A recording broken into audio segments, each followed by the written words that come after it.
आज हम पढ़ेंगे C4 plants and C4 cycle और किन किन प्लांट्स में हमारे पास C4 साइकिल होता है और C4 प्लांट्स होते कौन से और किन एरियाज में पाए जाते हैं।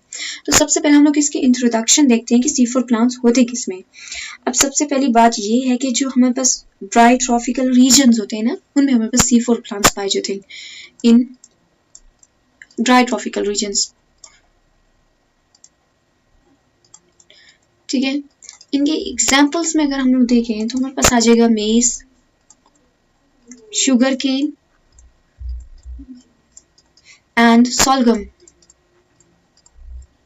तो ये हमारे पास होते हैं C4 प्लांट्स। अब इनकी फंक्शन या इनके आप इंट्रोडक्शन में देखें तो ये हाई टॉलरेबल होते हैं, हाई टॉलरेबल टू टेम्परेचर,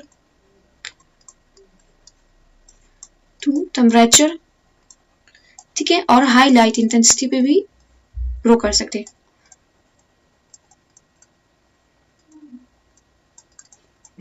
इनके स्पेशल फीचर्स क्या होते हैं? इनके जो एंजाइम की एफिनिटी होती है वेरी हाई फॉर CO2 के लिए होती है, मतलब CO2 को एक्सेप्ट करने के लिए। ठीक है, enzymes have very high affinity for CO2। ठीक है, दूसरा क्या होता है कि इनमें फोटो रेस्पिरेशन नहीं होती। फोटो रेस्पिरेशन जिसको हम लोग C2 साइकिल बोलते हैं ना, इज अ वेस्ट प्रोडक्ट है, क्योंकि वो इनमें से इसी वजह से नहीं हो रही बिकॉज अगर आप देखें तो इनके पास जो इनकी जो एनाटॉमी इस तरह की है, ऑक्सीजन की कंसंट्रेशन लेस ही होती है। तो जो फोटो रेस्पिरेशन हम लोग करेंगे C2 साइकिल, वो तभी होती है जब हमारे पास ऑक्सीजन की कंसंट्रेशन ज्यादा होती है और रूबीज को ऑक्सीजन से जोड़ता है, तो उसको हम लोग फोटो रेस्पिरेशन बोलते हैं। ठीक है, अब यहाँ पे एक पॉइंट है कि do not show photo respiration, do not show photorespiration।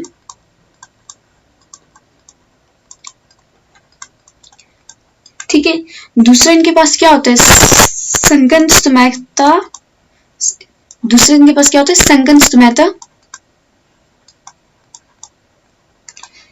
And Kranz anatomy. इनका स्पेशल फीचर क्या है?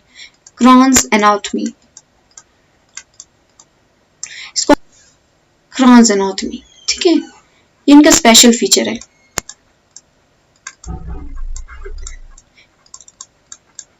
दूसरा इनके फीचर क्या, इनके पास होता है बंडल शीट सेल्स। ठीक है, bundle sheath cells.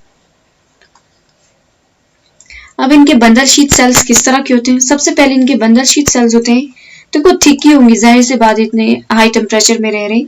Thick large size होंगे, ये पॉइंट्स याद रखने हैं कि थिक है, लार्ज साइज है या स्मॉल साइज है। ठीक है, and it has only one PS. Okay, bundle sheath cell के पास, ठीक है, it has only PS system 1। Okay, अब यहाँ पे देखो रुबिस्को जो होते हैं इनकी बंडल शीट सेल में प्रेजेंट होता है। रुबिस्को इज प्रेजेंट, ये पॉइंट्स आप नोट करिए इन बंडल शीट सेल्स। ठीक है, 20 शीट लिख रही मैं इसको। और जिनका पेप केज होता है, अब यहाँ पे एक पॉइंट याद करो, जो पेप केज है ना, पेप केज इन मीजोफिल सेल्स।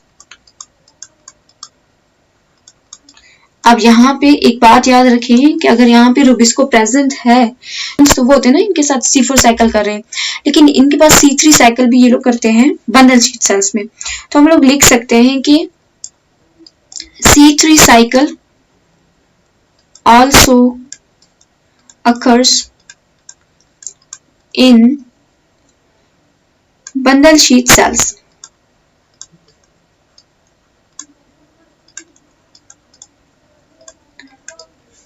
ठीक है, अब हम लोग C4 साइकिल कर लेते हैं। हम लोग करते हैं C4 साइकिल। C4 साइकिल में हम लोग देखते हैं 2 टाइप के सेल्स इन्वॉल्व होते हैं। हम लोग सबसे पहले उसकी डायग्राम बनाएंगे। लाइक मैं यहाँ पे बना रही हूँ बंडल शीट सेल्स, इसको हम लोग नाम देंगे मीजोफिल सेल, सॉरी ये होंगे मीजोफिल। ठीक है, एंड उसके बाद आएंगे हमारे पास बंडल शीट सेल्स।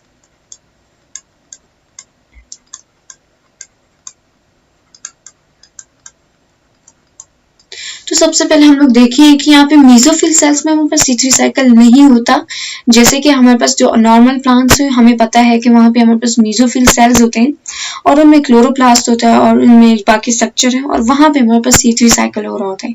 लेकिन यहाँ पे मेसोफिल सेल्स में क्या होता है, हमारे पास होता है पेप्केज, फॉस्फोइनोल पाइरुवेट जिसको हम लोग बोलते हैं, इसके साथ जुड़ेगा CO2, ठीक है, ये बना लेगा ऑक्सैलो एसिटिक एसिड, ऑक्सैलो ए लिख रही हूँ, एसिटिक एसिड। अब ये किस में कन्वर्ट होगा, ऑक्सैलो एसिटिक एसिड एक 4 कार्बन कंपाउंड है, सिंपल याद रखना है, एंड ये कन्वर्ट होगा मैलिक एसिड में, ठीक है, मैलिक एसिड।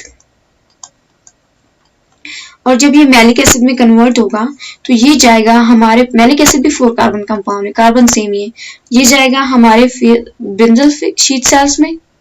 यहाँ पे मैलिक एसिड क्या करेगा, ये कन्वर्ट होगा पाइरुविक एसिड में, पाइरुविक एसिड, और यहाँ से ये रिलीज कर देगा CO2, ठीक है, और CO2 हमारे पास जाएगा अंदर इसके और यहाँ पे परफॉर्म करेगा C3 साइकिल स्ट्रोमा में, तो क्लोरोप्लास्ट के, तो यहाँ पे हो रहा है C3 साइकिल, ठीक है।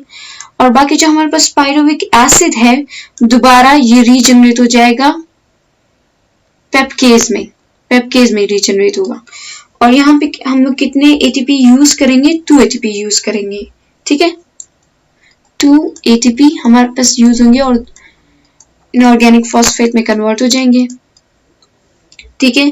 तो ये हमारे पास था C4 साइकिल। अब यहाँ पे कुछ पॉइंट है कि first stable product of C4 cycle कौन सा है, first stable product of C4 तो वो होगा oxalo acetic acid, acetic acid. अब प्राइमरी एक्सेप्टर की बात भी करें जो हम लोग ने C3 और लाइट रिएक्शन में की थी कि साइक्लिक PS1 का प्राइमरी एक्सेप्टर और PS2 का, और यहाँ पे भी हम लोग CO2 का प्राइमरी एक्सेप्टर C4 प्लांट्स में कौन सा है, प्राइमरी एक्सेप्टर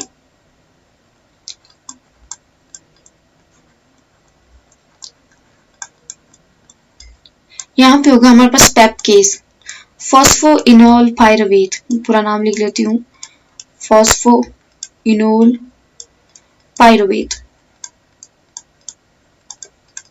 ठीक है।